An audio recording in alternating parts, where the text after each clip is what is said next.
Here are 5 things never to say to your real estate agent. Whether you're a consumer or a real estate agent, I bet you these 5 things are gonna ring a bell and make a massive difference on whether you succeed or fail in the real estate industry. If you're new to the channel, welcome. I am Justin Conica, one of the owners of Prime. With my incredibly intelligent wife, we have a team in southwestern Ontario, Canada. Think of it like a Navy SEAL team. We have our snipers, our medics, our demo people. We do all classifications of real estate. So on this channel, I actually bring you behind the scenes, teach you how we do what we do from a high level from sales and marketing. So this channel speaks primarily to real estate agents, entrepreneurs, and creators who are looking to make more money and feel less overwhelmed. Let's get right into it. The first thing not to say to your agent is, that's not what the online home valuation platform says my home is worth.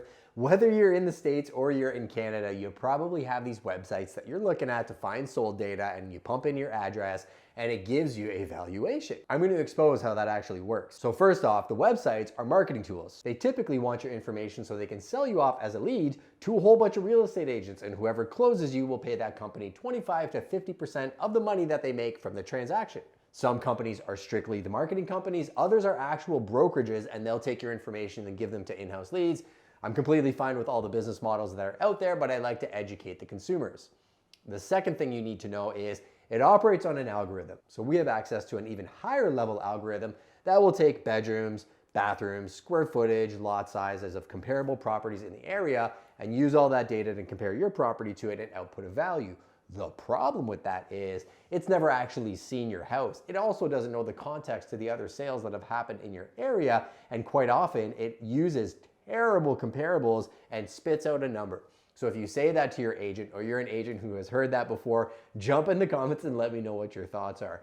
Many agents in the States really want to pull their hair out because it's something they've been competing with for years, and they have to go through the education process and explain to their people why that number isn't real. I have seen it off by hundreds of thousands of dollars above and below the number, and this is where understanding how to interpret the data is key. Sold data is fantastic. I'm glad the consumers actually have it, but the interpretation of that data is everything. The second thing you should never say to your agent is, I saw this advice online and I think we should follow it. The amount of people that just use Google as their R&D department would blow your mind, and it's no different than if you have a bump on your arm and you Google it, next thing you know, you think you're dying of cancer.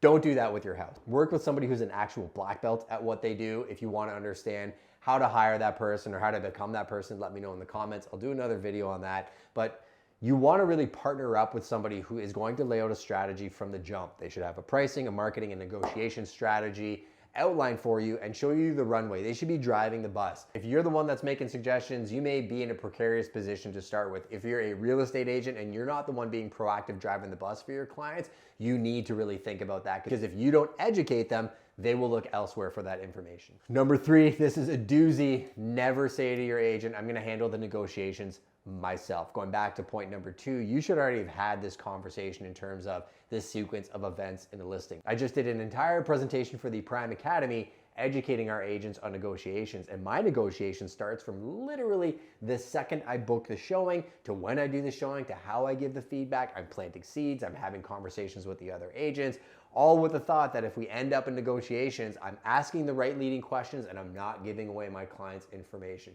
The problem with you handling the negotiation as the seller, although you may know the property better than anybody else, maybe you have a background in sales, is oftentimes we are connected emotionally to our own property. We think it's the best on the street. Maybe we don't like how that offer came in. The reason you hire an expert is to have somebody that you can defer authority to, so that you can really step back and look at a 30,000 foot view, work on the deal, and get the best net effective result. Ultimately, you still sit in the driver's seat as the seller or the buyer that's making the offer. It's your money. The professional that you're working with, and I'm talking to the real estate agents out there, they should be highly trained and skilled and have your best interests ahead of theirs during the negotiation process. And if they haven't made that clear to you on how to go about doing that, or if you're a new agent that needs a video on that, let me know. I can definitely break that down on this channel. But essentially, it is somebody that should understand your end game as a client and have a clear roadmap on how to get there. And anytime you're tabling an offer, getting a counter, they're sitting down with you, explaining the pros and cons and risks associated with the different ways of countering back, and then fighting on your behalf to get you the best deal. Number 4, but my family and friends said this. If you're a real estate agent watching this, how many times have you gone to an inspection and 9 people show up? Uncle Jimmy shows up, somebody who hasn't bought in a house in 25 years, and all of a sudden he's a qualified environmental auditor, home inspector, and foundation repair guy. And he tells you that the entire house is going to crumble. A lot of times when you're buying real estate, there's a lot of people talking at you. If you're in the investment space, you're looking to get office space, people are reading the macro news and regurgitating everything that they're hearing to you because they want to protect you. They're your family members, people that are in your inner circle, but be very wary of taking advice from people who have never actually done the thing that you're looking to accomplish. And again, you want to go back to your power team, your lawyer, your real estate agent, and your mortgage broker, and take a high level view at what you're looking to accomplish and shut out the noise. Now, if you're a real estate agent watching this and you hear a lot of people giving advice to your client, there's only so much of that you're going to be able to mitigate. But as I said earlier, you have to give your clients a clear roadmap. You have to be in constant communication with them. And if you're dealing with something like that, bring those people into the conversation. And a lot of times I'll bring in other professionals outside of myself to address the concerns. So they see water seepage in the basement, or they see something that gives them a concern from an environmental perspective. We'll bring in an environmental auditor, bring in a waterproofing expert. They're gonna look at you as the salesperson. They're gonna think you're just trying to get the deal done. Show them that you are of value and you have amazing people in your network. And also don't try and play the role of a home inspector, a mortgage broker, or anybody else. Defer to professional advice. Number 5, and probably one of the biggest ones ever, I'm just gonna use the listing agent to save on commission. This is a very easy one to expose.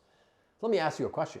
If that listing agent signed a contract with that seller to put their interests above their own and get them the best price and conditions, and you call that agent and they tell you, oh, just bring me an offer 150 grand under ask, they'll do that deal, they've broken that promise to that seller. So if you're working with that agent, how do you think they're going to treat you in the transaction? A lot of times people think I'm just going to go straight to the listing agent because he's going to chop down his commission and I'm going to get a better deal. You may be paying 150 grand over asking price. I just saw a farm deal where that happened. That agent may be unscrupulous and not looking after your best interests. Quite often, if you have a good professional, they will bring 2 to 3% of value on the buying side of the transaction, and you should have somebody fighting for you in your corner. Double ending or multiple representation does exist in the Ontario market. It does not exist all across Canada, and usually will work in situations where you have pre-existing relationships where that client absolutely wants to work with you, but that client has to understand that you are a completely neutral party. You can't advise on either side of the transaction unless you're using designated representation. So I promise you, going direct to the listing agent is not always the best thing for you.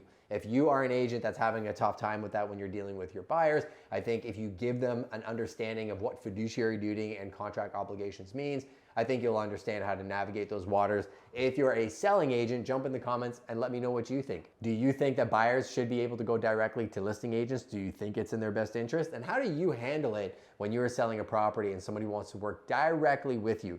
In our experience in the past, if I don't feel like the client truly has an understanding, I will send them to another agent because it's in the best interest of my client. I'd rather give up half my commission and do a better job for my client and get 7 referrals from that than just do a deal for the sake of making a quick buck and making a little bit more commission. If you enjoyed this video, let me know in the comments. We are dead focused on providing the very best in education and entertainment to people who are real estate agents, entrepreneurs, and creators on this channel. We use storytelling, content, and production to achieve higher sales numbers on our properties than anybody in our territory. And we just show you exactly how we do it on this channel so you can build your own business, regardless of if you're in the real estate industry or not. Also check out the Prime People podcast. We actually go behind the scenes with people, see how they do their own business and what their advantage is to give it to you. Make sure you leave us a rating and review on iTunes. If you're listening to the audio podcast, we pull gifts for the Prime Nation once a month. Big shout out to Leo Grant, who just won the book, Choose Your Enemies Wisely by Patrick Bet-David. Great guy out of Ottawa. We'd love to give you a shout out as well. So make sure to hit like, subscribe, and let us know who you are. We'll see you next time.